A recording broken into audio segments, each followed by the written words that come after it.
بالآخر Pakistan cricket team کپتان بابر اعظم نے پاکستان کرکٹ بورڈ کے سابق چیئرمین اور معروف و مشہور کمنٹیٹر رمیز راجہ کی مان لی۔ پاکستان کرکٹ ٹیم کی پلئنگ 11 میں بڑی تبدیلیاں۔ اب پاکستان کرکٹ ٹیم کو انڈیا کیا کسی بھی ٹیم کا باپ بھی شکست نہیں دے سکتا۔ T20 ورلڈ کپ 2024 کے بڑے ٹاکرے پاکستان اور انڈیا کے میچ سے قبل پاکستان کرکٹ ٹیم کپتان بابر اعظم نے پاکستان کرکٹ ٹیم کی پلئنگ 11 میں بڑی تبدیلیاں کرنے کا اعلان کر دیا۔ پاکستان کرکٹ بورڈ کے سابق چیئرمین اور معروف و مشہور کمنٹیٹر رمیز راجہ نے پاکستان کرکٹ ٹیم کپتان بابر اعظم کو کون سی بڑی تبدیلیاں کرنے کو کہا۔ جیسا کہ آپ کو معلوم ہے کہ پاکستان کرکٹ ٹیم کو اپنے گزشتہ میچ میں USA سے شکست ہوئی اور اس کے بعد پاکستان کرکٹ ٹیم کے فینز اور اس کے ساتھ پاکستان کرکٹ ٹیم کے سابق کھلاڑی پاکستان کرکٹ ٹیم اور پاکستان کرکٹ ٹیم کپتان بابر اعظم سے کافی زیادہ نراش ہیں۔ اب پاکستان کرکٹ بورڈ کے سابق چیئرمین رمیز راجہ جو کہ بابر اعظم کے بہت زیادہ کلوز ہے اور بابر اعظم کو اپنا اچھا دوست سمجھتے ہیں، انہوں نے بابر اعظم کو کال کی اور پاکستان کرکٹ ٹیم کی پلئنگ 11 میں بڑی تبدیلیاں کرنے کا مشورہ دے دیا اور پاکستان کرکٹ ٹیم کپتان بابر اعظم نے بھی تبدیلیاں مان لی ہیں کہ پاکستان کرکٹ ٹیم کے انڈیا کے خلاف میچ میں یہ بڑی تبدیلیاں ہونے جا رہی ہیں۔ کون سی بڑی تبدیلیاں ہونے جا رہی ہیں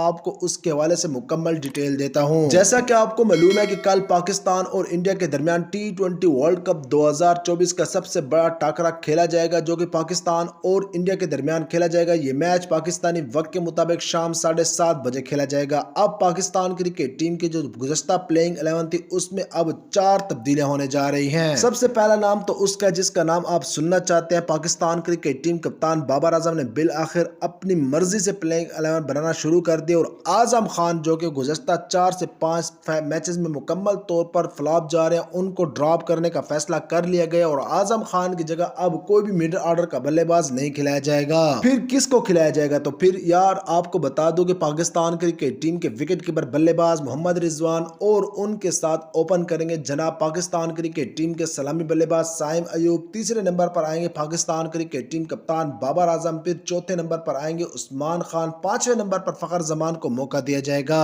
چھٹے نمبر پر آپ کو پاکستان کرکٹ ٹیم کے آل راؤنڈر شاداب خان دیکھنے کو ملیں گے، ساتویں نمبر پر آپ کو ابرار احمد دیکھنے کو ملیں گے، اس کے ساتھ آٹھویں نمبر پر آپ کو پاکستان کرکٹ ٹیم کے فاسٹ بالر شہین شاہ آفریدی دیکھنے کو ملیں گے، نویں نمبر پر آپ کو پاکستان کرکٹ ٹیم کے فاسٹ بالر نسیم شاہ دیکھنے کو ملیں گے، 10ویں نمبر پر آپ کو پاکستان کرکٹ ٹیم کے فاسٹ بالر محمد عامر دیکھنے کو ملیں گے اور اس کے ساتھ 11ویں نمبر پر آپ کو یا تو حارث روف دیکھنے کو ملیں گے یا پھر پاکستان کرکٹ ٹیم کے تیز گیند باز عباس افریدی آپ کو دیکھنے کو ملیں گے۔ لیکن حارث روف کی جگہ عباس افریدی کو اس لیے کھلایا جائے گا کہ عباس افریدی بیٹنگ بھی کر سکتے ہیں تو پاکستان کرکٹ ٹیم کو ایک پراپر بلے باز بھی مل جائے گا اور ایک اچھا گیند باز بھی مل جائے گا جس کو انڈین کرکٹ ٹیم نے کبھی فیس نہیں کیا ہوگا۔ تو کیا آپ پاکستان کرکٹ ٹیم کی یہ پلئنگ 11 انڈیا کے خلاف دیکھنا چاہتے ہیں؟ تو آپ نے کمنٹ بار میں لکھنا ہے یس۔ اگر آپ کوئی اور دیکھنا چاہتے ہیں تو آپ نے وہ پلئنگ 11 ہمیں کمنٹ بار میں ضرور بتانی ہے، لیکن اس ویڈیو کو لائک کرنا ہے، چینل کو سبسکرائب کرنے کے ساتھ ساتھ بیل کے آئیکن پر ضرور کلک کرنا ہے۔